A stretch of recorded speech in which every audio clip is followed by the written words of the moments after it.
engineer, a conscious pioneer, a logic general, a reason brigadier, battling a system that finds ignorance profound. Substantial evidence is all we need you to propound. Pascal's wager might seem like good reasoning to you, but my wager, I bet you never meet the burden of proof. Poof, voila, it's magic, can't you see that he said some magic words and then it all just came to be? Ha, more bullshit from the pulpit. Meet me in the comment section and you get schooled, bitch. More bullshit from the pulpit. Meet me in the comment section and you get schooled, bitch. The Godless engineer.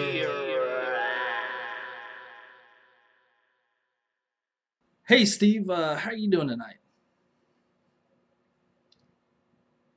I'm doing really good, man. Thanks for having me. Yeah, I'm glad to have you on here to be interviewed by me. I mean, you're a lot more popular than I am, on YouTube and whatnot. So, it's really more of a treasure for me to have you on here. That's very nice of you to say. Thank you very much. Yeah. I'm not that big of a deal yet. I'm working on it. Yeah. So Steve, let's start off with what religion you were brought up in, or if it was more than one. What's your religious background, basically? Well, when I was a kid, I wasn't really brought up in any particular Christian denomination. We were Christians, and the only time I remember as a child us ever actually going to church was we went to the Church of God in the town where I grew up, but we were not like long-term Church of God people. My family traditionally has been Methodist, so I come from sort of a mainline Protestant tradition, the sorts of Christians that the fundamentalists say aren't really real Christians, but they were plenty Christian enough for me. But yeah, that was the basic. I mean, Christianity wasn't really something that I was really force-fed as a kid. I wasn't. My parents didn't really hit the religion really super hard with me or my brother, but it was like it was always in the background. Like it was just assumed that that's the way the world worked. That there was a God, that Jesus Christ was His Son, that He died for our sins. Like that was all sort of just assumed to be there. So that was like the context in which I grew up. Yeah, I have to say that I've got pretty much a similar background because with me living in the South down here, I mean, it's pretty much, like it was common knowledge that Jesus and God and all that existed. And so these were taught as just like, these are things that you should always know. uh, and just for reference, I was actually brought up Catholic. I went to a Catholic private school and whatnot. So that's where I'm coming from on this. But with the Church of God, and you said Methodist, right? Yeah. Yeah. Well, so what are those beliefs like? How are they different than I guess what most people think about Christians? Well, I mean, Methodists in general, the Methodist Church, the United Methodist Church, is a slightly more progressive church than, say, a more like a conservative Baptist church, or what would be typically thought of as like an evangelical church or a fundamentalist church. It's part of what's called mainline Protestantism, which is they're traditionally and typically more moderate, more modernist, more inclusive to women, more tolerant of gays, that sort of thing. They're a more progressive side of Christianity.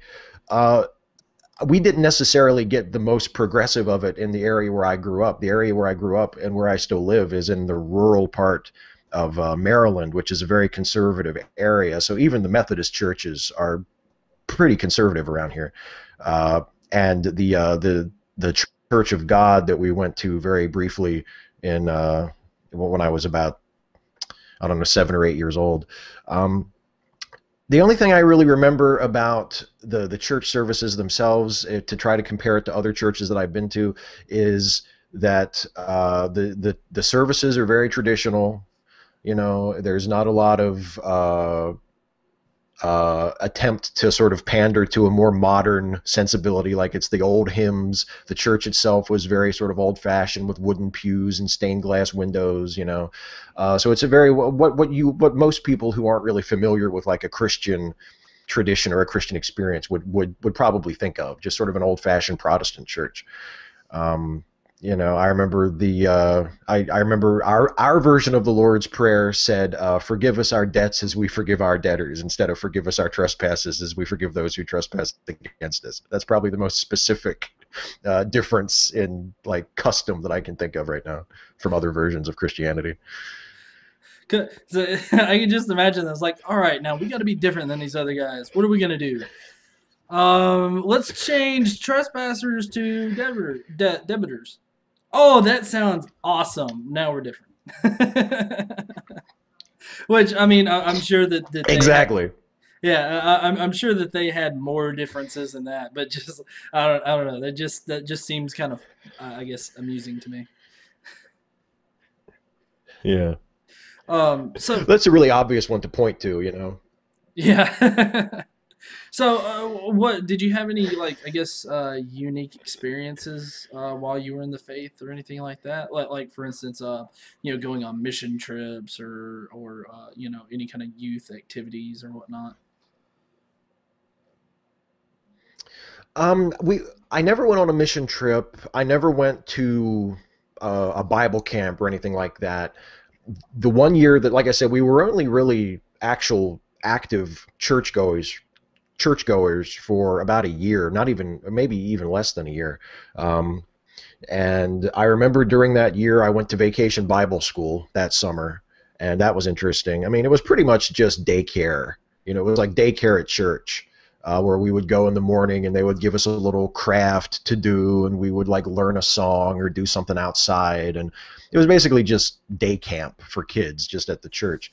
And it wasn't a terrible experience, but there wasn't a whole lot of religious content to it. I mean, some of the activities were sort of superficially religious. Like, you know, if we'd have an art activity, it might be related to a Bible story, or we'd have like we'd have a worksheet that we'd have to fill out that was like a word find or a connect the dots, and the picture would be like an image from the life of Jesus or something. But it was all very sort of just very superficially Christian. There wasn't a whole lot of, trying to beat us over the head with the teachings of Christianity. But then again, it wasn't really necessary because, like I said earlier, we were all just sort of brought up in that tradition. There were no skeptics in our church, and there wasn't really any need to assume that we kids needed any special intense instruction in the Christian tradition, because they probably figured the fact that our parents brought us to church in the first place was evidence that we were already on the right track. You know, I do remember there were two instances that maybe, if I look back on them now from my vantage point as an adult, maybe foreshadowed me having some issues with the church in later life. I remember for Palm Sunday, I didn't, and this is when I'm 7 and 8 years old, something. I think it's when I'm 7 years old. For Palm Sunday, I didn't want to wear the little palm leaf in the lapel of my little suit. My parents bought me like a little child-sized black pinstripe suit, which I think is still probably the last proper suit I've ever owned in my life. And I it was like my church suit, and they wanted me to wear a little, lapel pin made out of a palm leaf for Palm Sunday, and I refused to wear it because I didn't want to put a hole in my suit. And I think I was probably the only person in the whole, sanctuary that didn't have one of those pins on. And then I remember another time. Again, it was kind of like an Easter-related thing. It was around Easter time when the pastor. It was during the main service, and the pastor wanted to show the children in the congregation something, and it was like these Easter eggs that a member of the church had painted, like really hand-painted, really nice, ornate Easter eggs that someone had done, and he wanted to show them to all the kids, and he called all the kids in the congregation up to the front, to the right in front of the pulpit, so we could see it, and I didn't go. And my mom and dad were like, "Go on, get up there. He wants to show them to you." And I just was, and I think the pastor even said something to me. He even like looked at me like, and waved me like, "Come on up." And I was like, "No, I'm good." So those are my church memories. Yeah, yeah. I now that I think about it, one of the biggest memories that I have of growing up in a Catholic private school was, every single Friday we had to go to a mass, right? So we had Friday mass, and then we also had to go to Sunday, like it was mandatory. And I remember one day I was just like, I wonder what the priest's uh, uh, garment feels like. And so I was sitting in the row, and like he goes to walk past me, and I reach my hand out and I feel it, and I'm like, oh, okay, that's cool. I got into some pretty deep shit when I got back to the classroom though, because the teacher was like, and John was over there trying to trip the pastor, and I was just like, I wasn't trying to trip, I was just curious. But there was that, and then the fact that later on, like I think I left that school right after fourth grade. It was because all the kids there were just dicks. Like if you can imagine a fourth grader being a dick, that's what the entire class was full of. And so I was just like, I'm out of here, and I went to public school. So, but when did you start to really question your faith? I know that you said that were not really all that active, but when did you actually start questioning it? Well, there were a few. I didn't really start seriously questioning it until I was a teenager, but there were a few occurrences when I was little, or at least younger, that just sort of gave me things to think about. Like even though my parents weren't super religious with us, and even though we only actually went to church for a short time, my mother's family was super religious and was very fundamentalist. They were not Methodists. The Methodists were on my dad's side of the family. My mom's side of the family were much more evangelical. And my grandfather on my mother's side was actually a pastor. He actually led a church for some time, and he was the kind of guy who would always come over when he would come and visit. He would always insist that we would all pray together before he would leave. We would all have a prayer together, and then he would go. And I remember being, I don't know, maybe 9 or 10 years old. I forget how old I was. I was still pretty young, and it occurred to me that we never prayed any other time. Like, we never said grace before meals. We never said prayers when the family was together for anything. The only time we ever prayed like that was when my mom's dad was there, who I called Pap Lashley because that was his last name. It was the only time we ever prayed. And it just struck me as weird. And I realized that nobody ever asked him to do that. Like, my mom never said, "Oh, Dad, before you go, can we pray?" Like, he just sort of started praying. He just would be like, "Okay, let's have a prayer."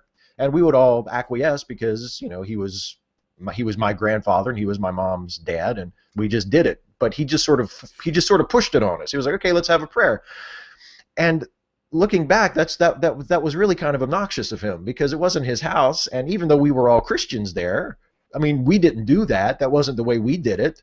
We never prayed, and he was just sort of doing it his way without even asking us what we wanted to do. And I think that kind of clicked a switch in my head to think like, oh, that's really not how it should work. Like, and then when I got a little older, I just sort of gradually, when I was in high school, I just sort of gradually got to the point where I still believed in God, or at least I still wanted to believe that there was a God. I don't know if I ever really, truly, sincerely believed in my heart that there was a God. I don't know if I ever really believed that, but I always wanted to. But I got to a point where I realized when I was about 15, 16 years old that I didn't think that Christianity was it anymore. Like, I figured whatever God was, or whatever his nature was, whatever he wanted from us, whatever he had to say to us, if anything, like, none of that could be found in Christianity. So it was sort of a stepping down process when me becoming an atheist. Like, I left Christianity first, and I had a period for a few years where I was sort of a deist, or at least wanted to be a deist. Again, I don't know if I ever truly believed, but Christianity sort of fell first. So, which I know for me, as far as me deciding that I was a Christian or knowing whether or not I was a Christian or not, it was like a light switch. And I know that you said that, when you were younger, there was kind of that light switch moment with the prayer thing. But did you feel like it was more of a light switch kind of situation when you were 15 or 16, and going from or leaving the Christian faith? Was it more of a light switch, or did it take like a long time? Um, there was it's interesting. It was sort of a light switch, but it was at the end of a period. I mean, there were some things that were sort of building up. Like um, I remember thinking that uh, it was really wrong because I had been brought up. One of the things that I had been brought up uh, to believe, which is funny because I don't think this is even necessarily agreed upon as being biblical by many Christians, but I was brought up to believe that if you committed suicide, you went to hell.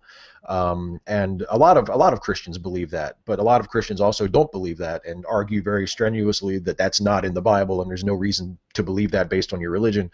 Um, and I just got to a point where I really had a problem with that, where I thought, why would God, if someone is so sad or so troubled or in such a place, or maybe they're suffering from depression or have something going on that they can't really control, and they decide to kill themselves, like that's really sad. Why would God punish somebody for that? If they were in such despair or so lost or so out of control that they killed themselves, why would God send them to hell for that? That's a really, really, really shitty thing to do. So that was something. The way that gay people were regarded by many Christian denominations was another thing. I started to realize I had a big problem with that because I just couldn't justify it. I couldn't think of a reason why that would be okay, you know. And all of the excuses that I heard from people, it basically amounted to, well, that's just what the Bible says, and you just have to accept it, and that just wasn't good enough for me. Um, because I had always had an interest in science. Even when I was a little kid, I had always loved, studying nature and studying the sky. I loved astronomy from when I was a little kid. So I had this scientific bent in my thinking already. And when somebody told me, well, you just have to accept it on faith. You just have to accept that that's what the Bible says and that's what God wants. That just wasn't, if that's the only reason I got, that just wasn't good enough for me. So things like that sort of accumulated in me, and but I do think ultimately it was sort of a light switch moment. Like all those things kind of leaned on the light switch and flipped it over, and I just sort of said, okay, I think I still would really love for there to be a God, but I really don't think that the God that I have come to know from how I read the Bible is it. I just don't think that's it. And I guess I could have done what a lot of moderate liberal Christians do and just kept sort of reinterpreting the Bible until it fit what I wanted it to be. But again, at a certain point, I just thought, well, why don't I just get rid of the whole thing? Like, why do I even need this? And that's what I wound up doing, just tossing the whole thing out. Yeah, and I have to say that I can really relate to your thoughts on the those that kill themselves go directly to hell, because in the Catholic faith that's what they teach. And looking back on things now, and plus I've been diagnosed with clinical depression and PTSD, Hmm. and I actually had those moments where I was as a teenager I was suicidal, but it was my religion, or at least my religious upbringing, told me, don't, if you kill yourself, then you're going to go to hell. So what ended up happening is I would sit there and I would pray to God that He would just kill me in whatever way that He could. And it would be pretty much like I was begging Him to off me, basically. So I really do relate to that part of it that you were talking about. Um, but after dropping that and going into your deism, or what you like to think of, I guess, is deism. Um, Hmm. what resources were you really looking for, or did you investigate, or did you do that at all? Oh no, I definitely did. One of my big influences in moving past Christianity and moving into sort of a free form phase, deist phase, was the writing of Voltaire. And I still treasure the writing of Voltaire today, even though Voltaire was not an atheist and actually occasionally had some not very nice things to say about atheists, but nor was he a Christian. And Voltaire, for anybody watching who doesn't know, Voltaire was a French philosopher who lived in the 18th century. And he wrote a work called the Philosophical Encyclopedia, where he wrote short little essays on a variety of topics that were arranged alphabetically. And one of the topics was religion. And I read Voltaire's essay on religion from his Philosophical Encyclopedia when I was probably about 14 or 15 years old, 16 years old, something like that. And I just thought it was amazing. It was a hugely influential piece to me. And the basic message of it is that the true religion, the only necessary religion, is to love other people and to love God. And everything else is just unnecessary stuff that priests or other people have made up and piled on top of those basic tenets to try to control you or try to get something out of you or for political reasons or whatever. That if you take all that stuff away, the only thing you really need to do to be a good person is to love other people and to love God. And I thought, wow, that's like a really appealing idea to me, you know. And then a few years later, quite a few years later, actually, probably when I was in my early to mid-20s, I read Thomas Paine's book, The Age of Reason, for the first time. And that was, again, just an incredibly influential book. Again, Paine also lived in the late 18th, early 19th century. He was not an atheist. He was a deist, and a very outspoken, proud deist. But he was a really big critic of organized religion, and particularly Christianity. And most of The Age of Reason is devoted to taking down the Bible. It's the sort of book that we would expect someone like Christopher Hitchens or Richard Dawkins or somebody to write today. But Thomas Paine, who was a founding father of the United States, wrote this book, you know, over 200 years ago. And it's amazing, if you read it today, how he just completely obliterates the Bible. Like he tears down the morality of Moses. He tears down what, you know, the validity of the New Testament. Why we should be skeptical that these are historical accounts. Like all the stuff that atheists like us do today, Thomas Paine was doing 200 years ago and doing it better than anybody has done it since, if you ask me. So that was a huge influence on me. And even now, even though I'm an atheist now, I no longer consider myself a deist at all. A lot of Thomas Paine's arguments against the Bible and against the morality of Christianity, let alone the facts of it, are still arguments that I use today and that I think of as really great arguments today.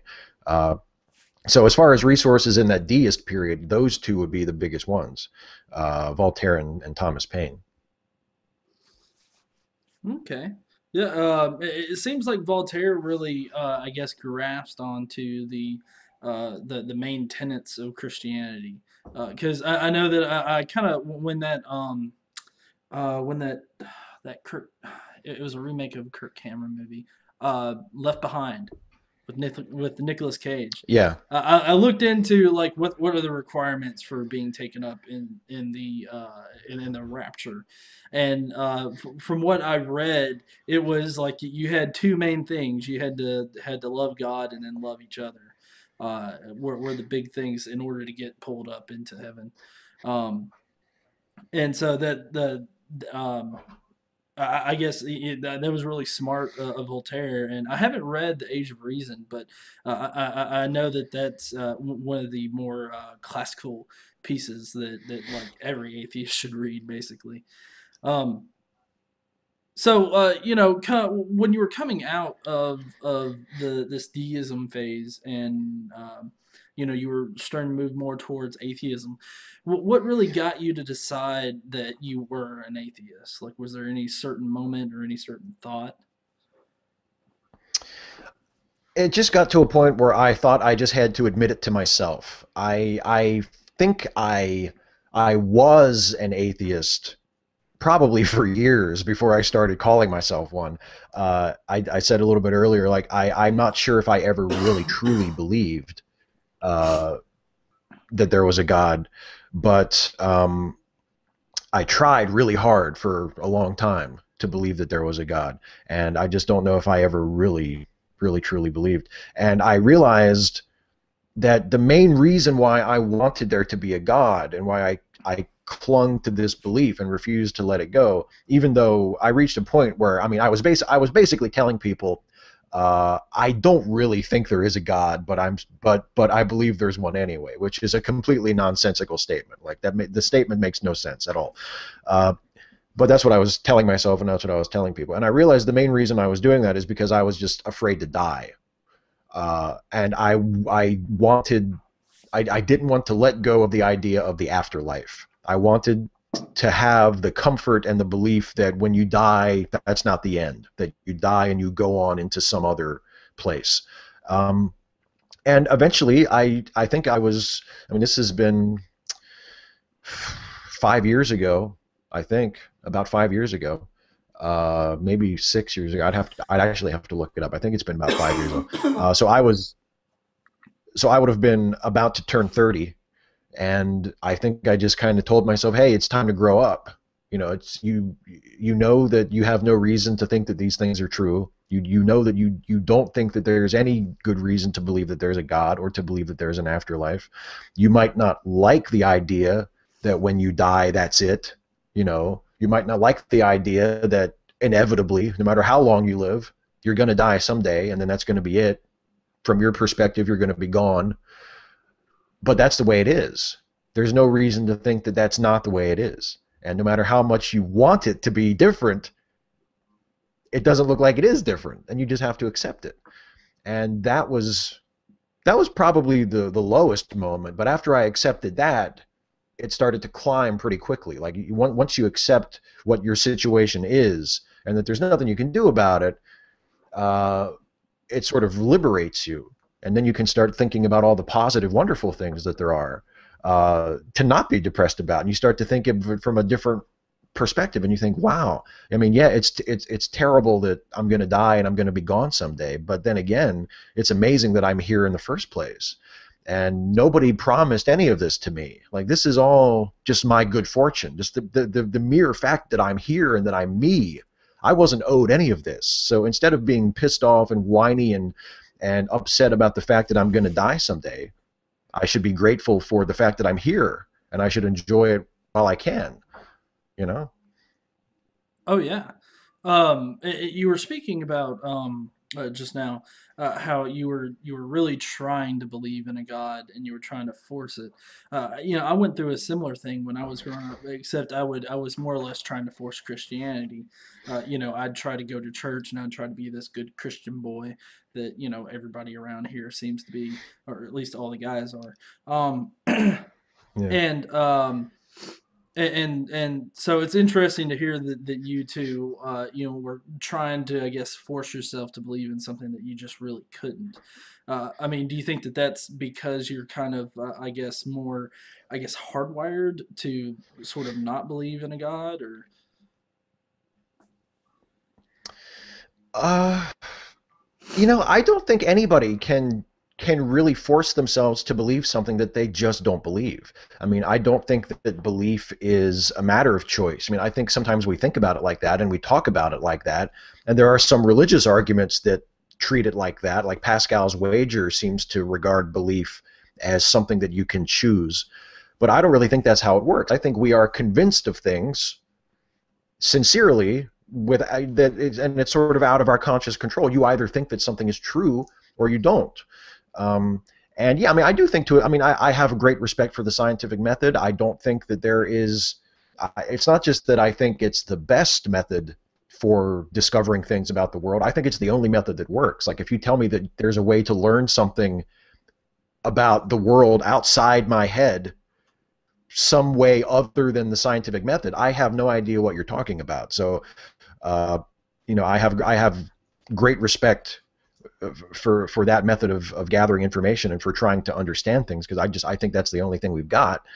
And I think when you look at the questions related to religion, the questions related to God using that method, the most likely answer is that there's That the metaphysical claims, the supernatural claims just aren't true, that there is no God, that there aren't any such things as miracles, that there is no afterlife, that there aren't such things as divine revelation or prophecy or any.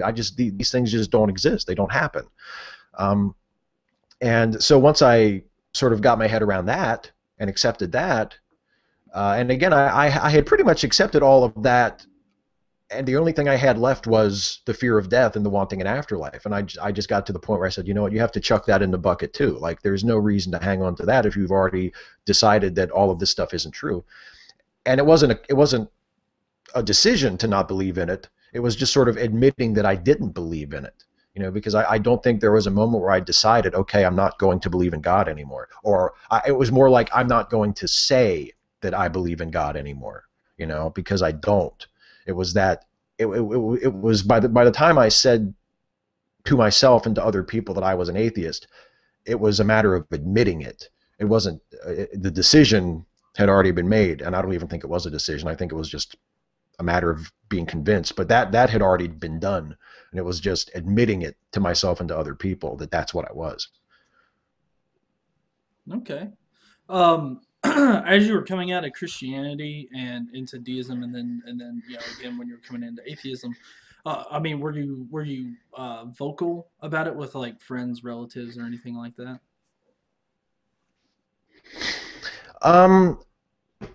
I was vocal with it to my wife. I don't think we were married at the time, but we were together. I was vocal with it to her, and I had a blog at the time. I hadn't yet started doing YouTube videos, and I wrote about it on there. And then, of course, when I started doing YouTube stuff, I was openly atheistic from the start there. And my very first YouTube video was about atheist stuff. So I've always been open about it there, but I've never really talked about it with my family. There never was like a moment where I, you know, sat down my parents and said, okay, guys, I have something to tell you. I'm an atheist now. I mean, and maybe it's because I'm just a poor communicator with my family, which I think is probably true in a lot of ways. Maybe it's because by the time I decided to start identifying myself as an atheist, again, I was about 30 years old, so I figured, okay, I don't really have to clear this with my family. I mean, I'm a grown-up. I don't have to beseech them for their approval. Like, I'm an atheist. If they don't like it, they're just going to have to get over it.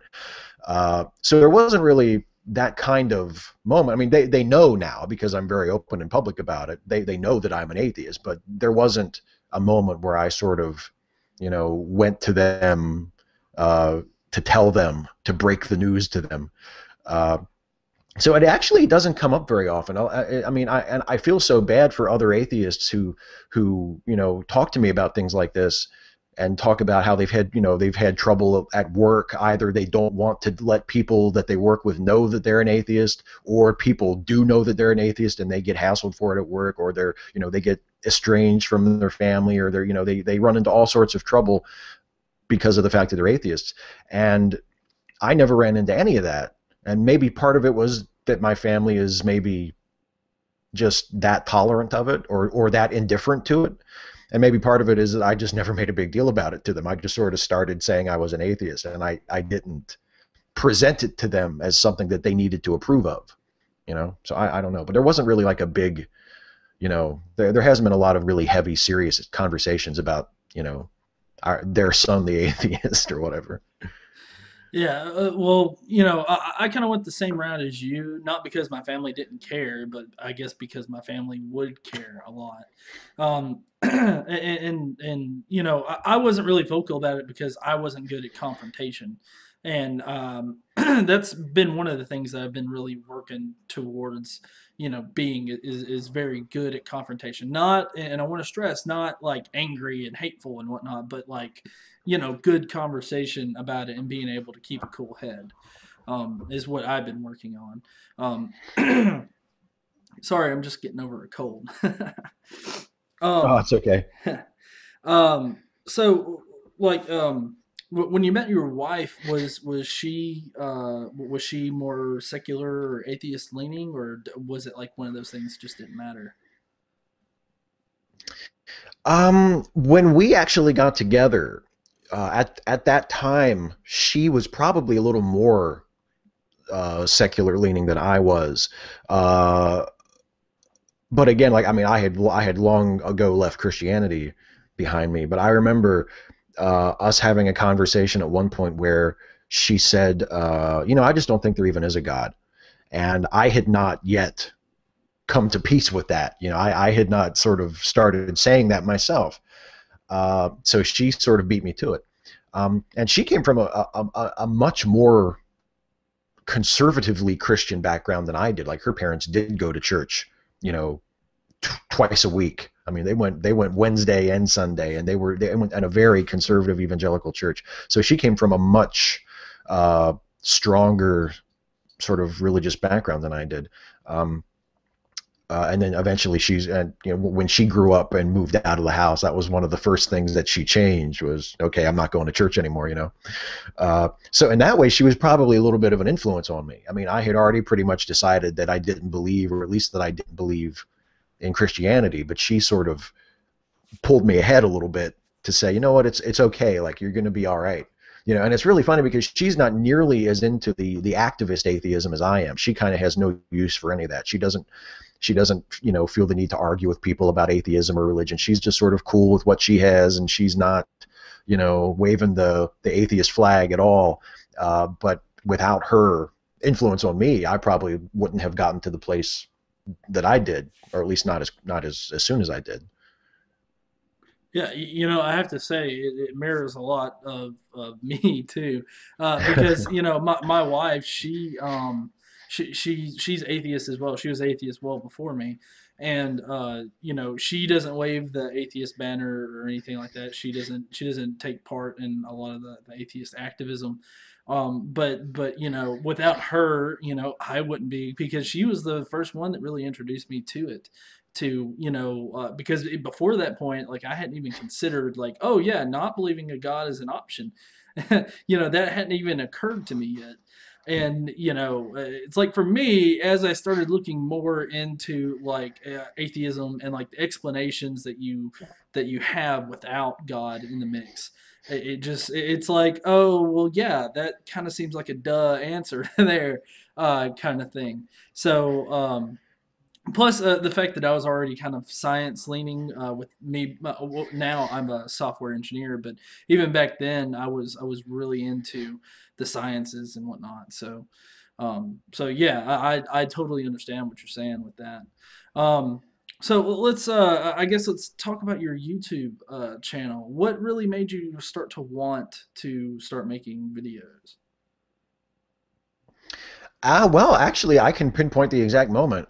There was a YouTuber, a Christian YouTuber, who I don't think is around anymore, named Veritas48, and he had a decently sized channel. He wasn't like a huge star, but he had enough of a following that a lot of people knew who he was, and he had a really good way of sort of engaging with atheists. He wasn't like an angry, belligerent, Christian. He wanted to have conversations with people, and he had a video up on his channel that was 5 questions for atheists, and it wasn't like gotcha questions like trying to stump atheists. It was actually like stuff that he was actually curious about, like why, like seriously, for real, why don't you believe in God? It was very honest, curious questions, and I made a response video to that. It was my very first YouTube video, and I did that, and it felt good to do. Like I felt like it was fun, and it was something that I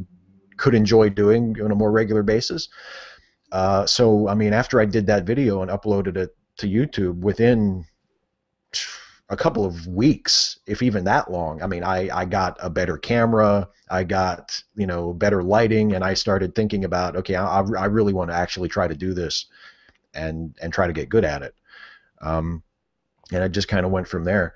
And then I mean, there were atheist YouTubers that I would watch that made me really want to do it, that made me think like, oh, this is something I could really do and enjoy. Like I always loved Dark Matter 2525. I really liked Seth Andrews, the Thinking Atheist. I liked Dick Coughlin. I always got a kick out of Dick Coughlin. So there were other people who were doing it at the time that I was really entertained by and inspired by, and made me think, I really want to try to do this. Okay. For me, of course, I had been watching various YouTubers, including you, before I made my first one. But, um, but I felt like for me, it was like kind of a next step in my activism, I guess. And that's really just putting my face out there and putting a face to the name because when I started doing YouTube videos, my Facebook page was probably about 60,000 likes on it, and it was steadily growing. And so I felt like, well, I had had multiple comments before about, it's like, oh, it's so easy to argue behind a Facebook page kind of thing. And so I was like, I don't care how I argue. It's going to be the same kind of argument. And so, that's when I started doing YouTube videos. First, it started out, just every once in a while I would make one. And then, just like you, I would get really into it and I would really like doing it. And so then I just started doing them a whole lot more. Um, and uh, so yeah, I feel like we are like me coming on to YouTube was just a next step for me, I guess. What actually got me to start my Facebook page was my wife. Actually, she started a Facebook page that was called Atheist Mom. So I was like, well, I got some stuff to say, and so then I started it too. Um, but I'm kind of curious. What made you start that an Atheist Reads series? There was another YouTuber, a fellow atheist YouTuber.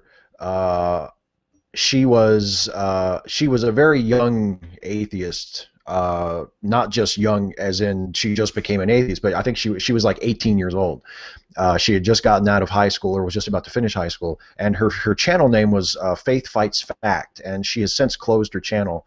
Although last I heard she was okay, like she didn't undergo any kind of a crisis. She just kind of moved on with her life. And but I used to watch her videos, and she started doing a series of her own called "An Atheist Reads the Case for Christ," and it was literally that. Like her one of her grandparents, I think, had seen her YouTube channel or had found out that she was an atheist and had and she came from a very Christian family, and so they had sort of handed her the case for Christ as like, well, this will fix you. Here, read this. This will show you that Christianity is the way, And so she would read chapters from the book like out loud on the camera. And then shortly after that, I think she only did maybe 2 or 3 of those, and then she closed down her channel. And I thought, man, that is a great idea, because people have that experience all the time. I'm sure a lot of people who are atheists, especially if they come from Christian families and they just sort of come out as atheists and their family kind of panics, I'm sure a lot of people get handed these books, from well-meaning relatives saying, "Well, just read this. Let me know what you think." I mean, it had happened to me. I used to date a girl who was Christian, and like my family, she wasn't like crazy hardcore conservative Christian, but she was, she went to church and it was very important to her. And I was well into my non-Christian phase during our relationship, and she gave me the Case for Christ to read when I was like 20 years old. And I read it, and at the time, I dutifully read through the whole thing from cover to cover, and it didn't convince me. I didn't think it was a very good case for Christ, but I couldn't put my finger on exactly what it was that I didn't find compelling about it. So then, 10 years or so later, 12 years or so later, when I went back to it for the first YouTube series, that was sort of my mission statement, to read it and to figure out exactly what it was about these arguments that I didn't like, and to review the arguments and to respond to them in detail. So the way I did it was different than how Faith Fights Fact did it. She was actually sitting there and reading the book in real time and then sort of pausing every couple of lines to offer her comments, and I do it more like providing a summary of what the book says, and maybe a quote every now and then for something that I think is really important, but otherwise sort of responding to like a review or a critique, almost like a lecture. But yeah, that was where the idea came from. It was from her, from Faith Fight Fact, doing it, and me thinking that was a great idea, connecting it with my own experience of having been handed the case for Christ, and sort of thinking, maybe this would be of interest to other people. I'm still a little surprised by how interested other people are of it, though. I mean, or how interested they are in it, I guess I should say. Because they're consistently some of my most popular videos. And I mean, I love to watch my own stuff. I'm a complete narcissist. I'm a complete egomaniac, but I'm always amazed that people watch those videos in such large numbers, because it's literally just me standing in front of a camera talking about a book for between 30 and 45 minutes, sometimes even longer. And it's like, wow, people must really have an appetite for this stuff, because God, even I, as the guy who makes them, think sometimes these videos are kind of boring. but I'm very grateful for it. But yeah, that's where the idea comes from. Okay. Now I have to say, just from my point of view, your series, An Atheist Reads, really kind of mimics, I guess, an argument or discussion that you're having, but you're having it with the writer of that book, and you're offering your side of it. So, and I've found that a lot of people are more interested in those types of conversations than like me just rambling on about something I'm pissed about. Um, but um, Now, I remember in one of your videos you said that you had a degree, I want to say in literature. Do you, did that play like a factor or anything into your An Atheist Read series? Yeah, definitely. I have an English degree, and it's English with a creative writing concentration. But I studied, for the English degree, it's mostly literature courses. And yeah, that perspective of having been an English student, and still sort of, and thinking of myself as a writer, even though I do YouTube videos for the most part. I mean, I still think of myself and have sort of a writerly perspective on things. Um, and yeah, that definitely plays into how I look at the material, how I respond to those books.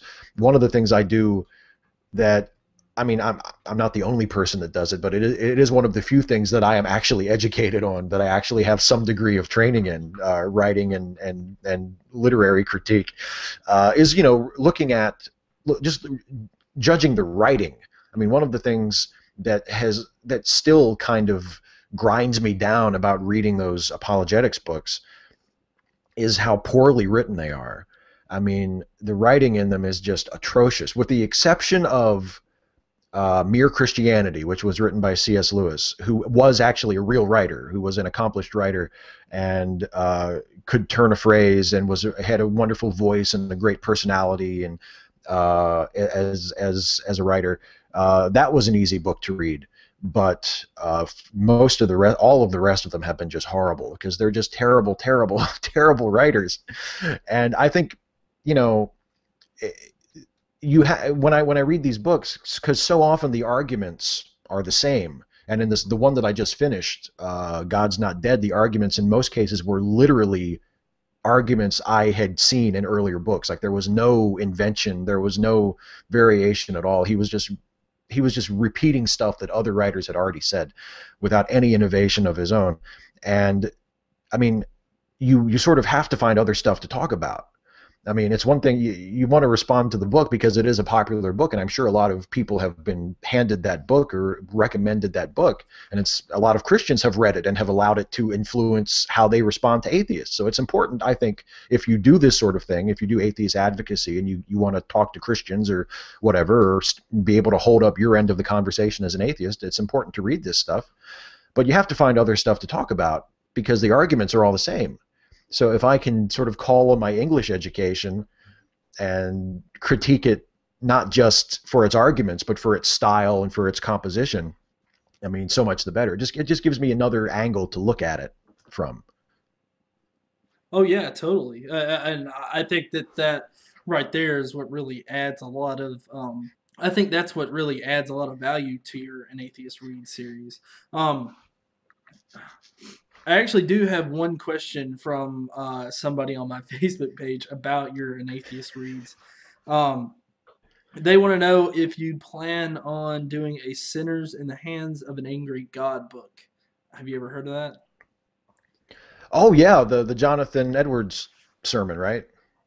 I'm not sure. I didn't look it up. So yeah. Yeah, it's I think if they're referring to the one I know, it's yeah, it's probably the most famous fire and brimstone sermon ever delivered. It was a sermon delivered by Jonathan Edward, who was a very influential preacher. Again, like in the 18th century, back in the old Voltaire, Thomas Paine days, that I think we actually studied in school because it's such a famous piece. I know I read it in college. I think we read it in high school at some point too. I don't know. It would be. I mean, it would be interesting to look at it now, but I don't know if I would do a video about it. Or at least if I did one, it wouldn't be an Atheist Reads type of thing, because it's not really an apologetic. It's a sermon aimed at Christians, and it's designed to sort of scare them into being better Christians. It's basically saying, God hates you. God wants to send you to hell. You're a terrible sinner. You're worth nothing. And you better get your shit together because God is looking for any excuse to send you to hell. That's basically the summary of Sinners in the Hands of an Angry God. So it's a little different from the apologetics books, which are at least trying to sort of make some kind of a case. Jonathan Edward was not interested in that. He was interested in just scaring the shit out of the people that he was talking to. But it might be fun. Yeah, the fire and brimstone preachers seem to love to do that. But let's just stress right here that God loves you, and he doesn't want you to go to hell. But everything that you're doing ever is going to send you there. So let's get into Stuffy a little bit. Okay. Yeah. What really brought on the idea for Stuffy and the whole Steven Stuffy series? Stuffy has actually been my stuffed animal since I was about 11 years old. So the actual dog has been with me for a very long time, and his personality and his voice have pretty much been there for a long time too. The Steven Stuffy videos grew out of a couple of things. The first was my wife and I would talk to each other with the stuffed animals just to crack each other up, to make each other laugh. Stuffy is my dog, and the other main dog in those videos, Toby Benson, the little German Shepherd looking guy, he was actually my wife's dog since she was a little girl. So we have these long-time stuffed animals of ours, and I would do different voices and have them talk to each other and have them talk to her and just to crack her up. So I took that and I would make videos using those characters and myself, because I realized it was a really easy way to do multi-character videos. I could do like little miniature movies or skits. Movies probably too pretentious of a term for them, but little sketches with myself as the main character and Stuffy and Toby Benson as other characters, and it's all just me. Like, I don't have to hire actors, I don't have to have other people around. I can do the whole thing all by myself. I can write it, I can shoot it, I can act in it, but it won't just be me. It'll be different characters, and I can tell little stories and have fun. And that's really what the Steven Stuffy videos are for me. It's an opportunity to do something a little different, other than just because, I mean, again, like I said before, I'm an egomaniac. I realize most of my content is me basically doing my half of what we're doing right now, just sitting in front of a camera and just running my mouth until I'm done talking. So the Steven Stuffy videos are a chance to do something a little different, a little more crafted, a little more written, and yeah, sometimes they're just goofs. Sometimes it's just something I thought would be funny. Sometimes they're a little more complicated than that. I have a point that I'm trying to make, but yeah, Stuffy basically is the best case scenario for a person. He's like, he's good, he's kind-hearted, he's tolerant, he's compassionate, he cares about other people, he wants to make the world a better place. Like, he's just about the perfect dream of a human being, except if he's not. He's a dog. And Toby Benson is sort of like the sneaky, slimy, sleazy one who's always sort of, he doesn't really have a moral compass, doesn't really care about anything other than what he wants right now. you know, so they're just fun characters to play with. And the version of myself that I usually play in the videos is fun because it's like the worst case scenario for me. It's like all of the bad parts of my real personality just turned up way really high. Like in those Stuffy videos, like I'm really impatient, I'm impulsive, I'm reckless, I don't care about my friends, I'm not interested in what other people are interested in. I'm just interested in what I care about. And all of those traits, to a certain extent, are in my real personality. It's just that they're boosted way up, and all the good stuff is turned way down for those Steven Stuffy videos. So it gives me a chance to make fun of myself too, which is fun. Yeah. I think not enough YouTubers do that. Not enough, especially not enough atheist YouTubers. We're not nearly as good at laughing at ourselves as I think we should be.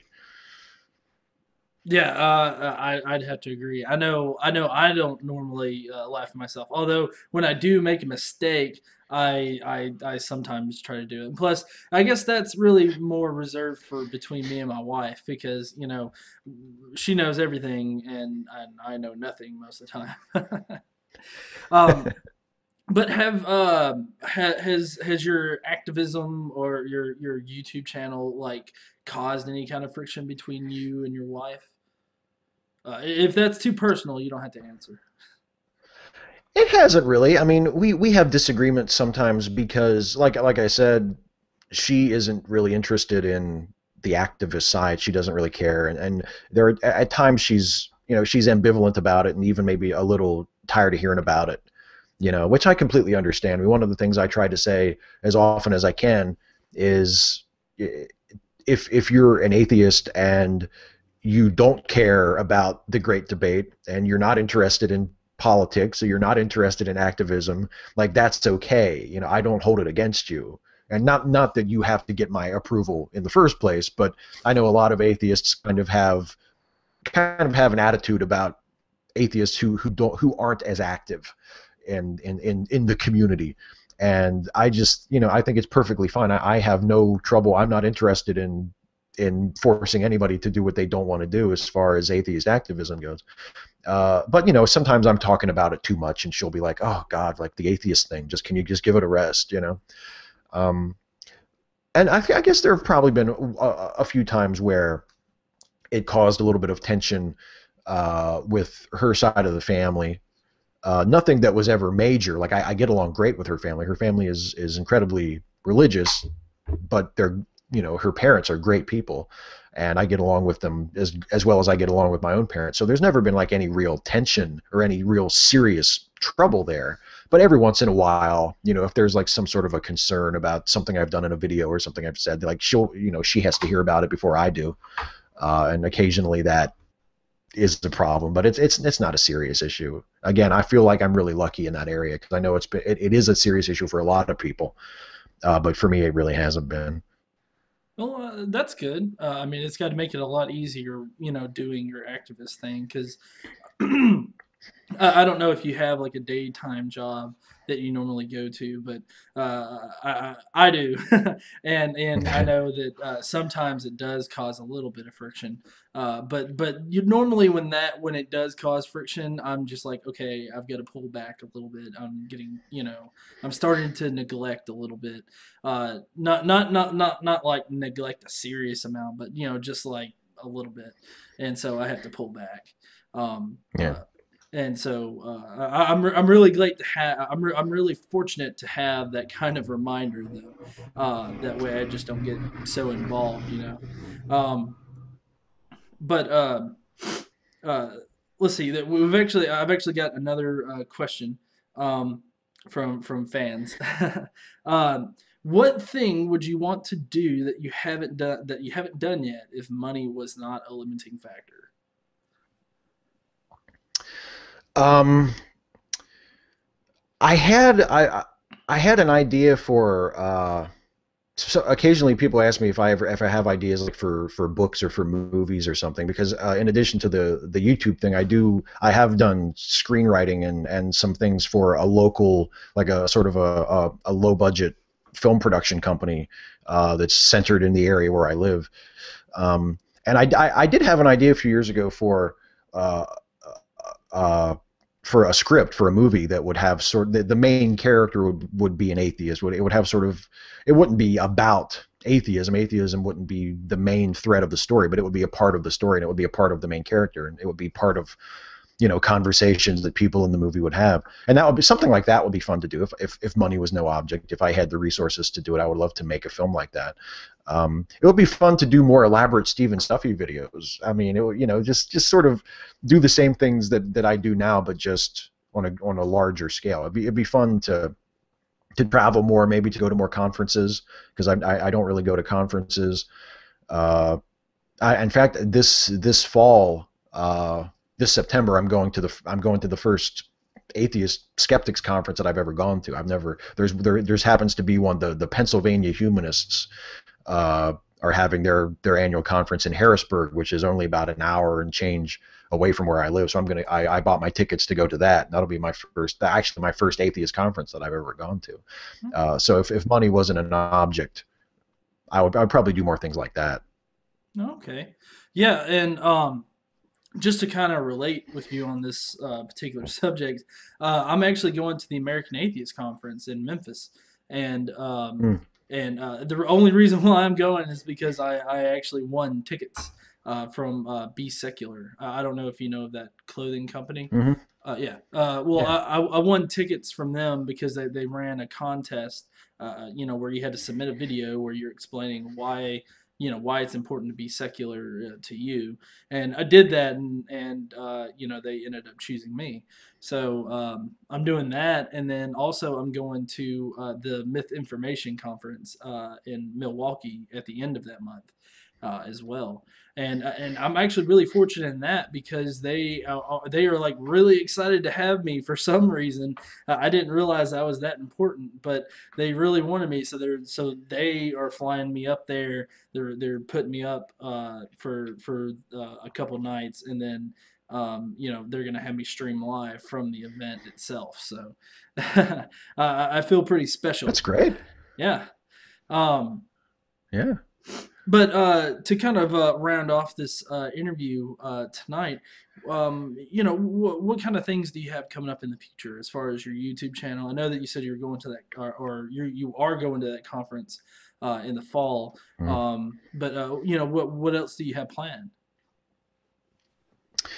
Well, I'm taking I just finished my first An Atheist Read series of the year. I just wrapped up God's Not Dead last week, so I'm taking a 2-week break from that and doing Steven Stuffy videos this week and next week, and then I'm diving right back into the An Atheist Read series. I'm doing, the next book is The Magic Man in the Sky by Carl Gallups, who a lot of YouTubers probably remember. He was the main guy behind a Christian YouTube channel called PP Simmons, and he's written some books, and this is the first, sort of the biggest book that he's written. So that's my next An Atheist Read series.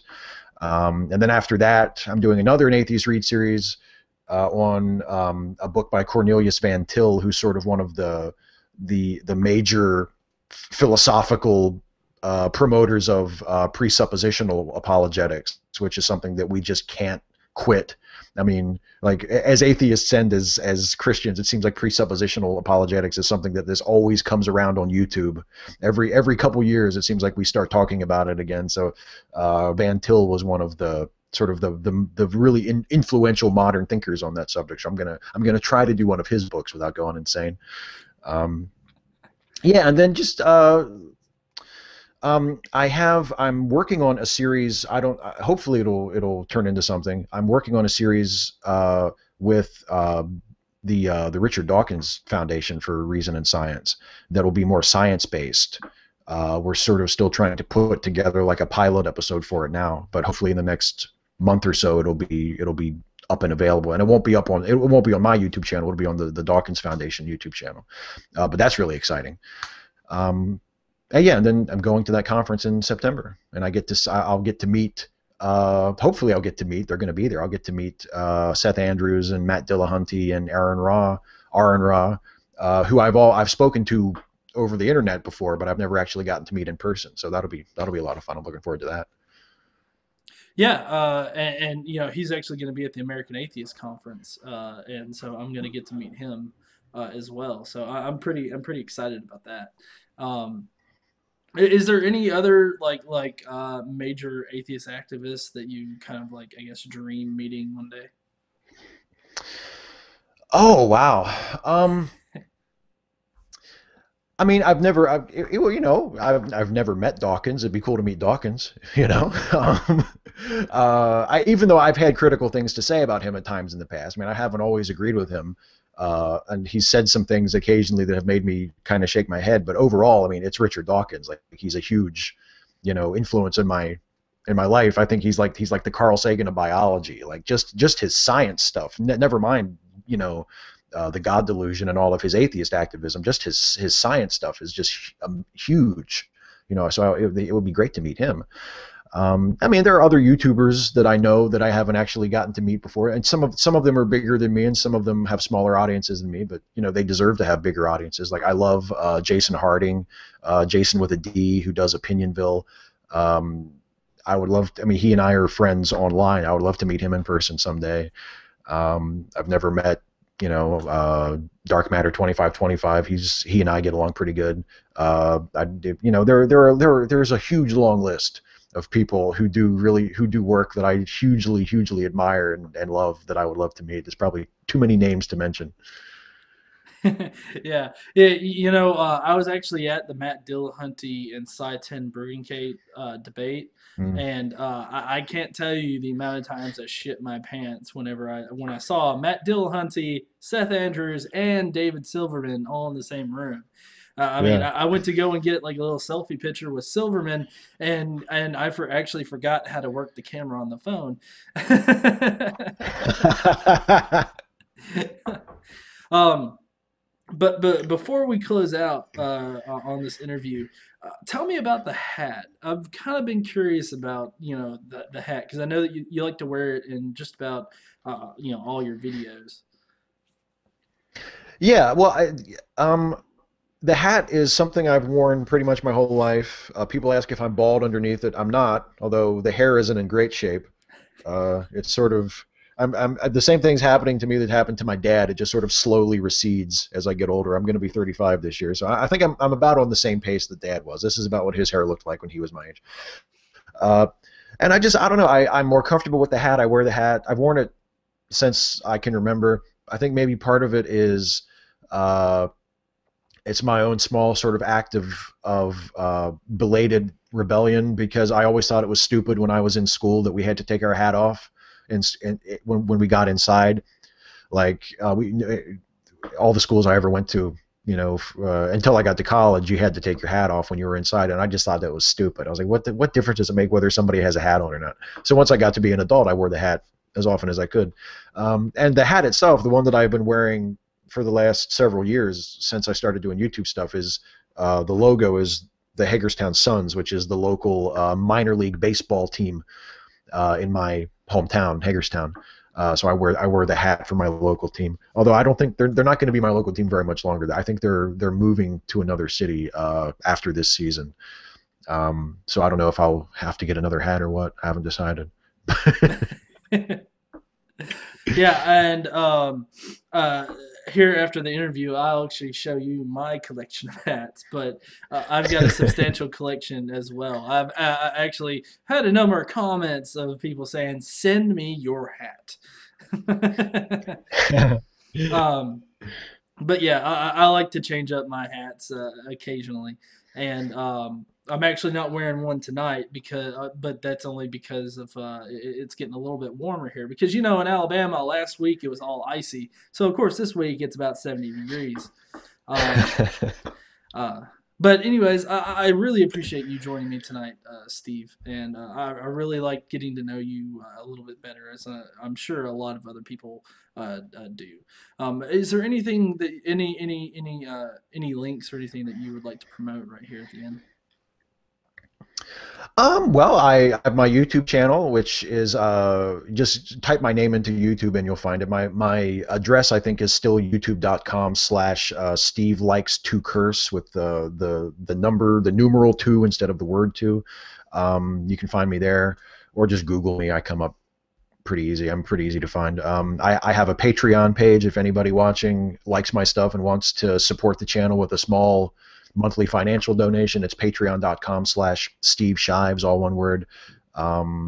That's really it. Oh, the Breakfast Club. I'm on the Breakfast Club, which is a collaboration channel that I do with DevShell 2 and Infidel Avenger and The Peach and Serious Mind and Got That Funk and Tainted Liberal. It's a really, really awesome collaborative channel that we all do. That's a ton of fun. That we all do different videos every day, or we each do a video a day, and there's 7 of us, so there's a new video every day from the Breakfast Club. And we're all atheists and relatively progressive, and agree in our politics, but we disagree on stuff every once in a while. It's a lot of fun. So that would be probably the only other thing I would plug. Okay, cool. I'll be sure to have all of those links down in the description below if you would like to visit any of them. I would highly suggest you going and supporting Steve in his activism on Patreon. Sadly enough, I'm kind of maxed out on my Patreon pledges, but I'm still trying to decide how I want to do that. As far as all the pledges go, I think I might rotate out during the year at some point. But I would highly suggest you going and supporting Steve. He's got a really great channel. He recently plugged me on his channel, which I am supremely grateful for. I guess just everybody have a good night, day, weekend, whenever you're watching this. And don't forget to think skeptically and stay godless.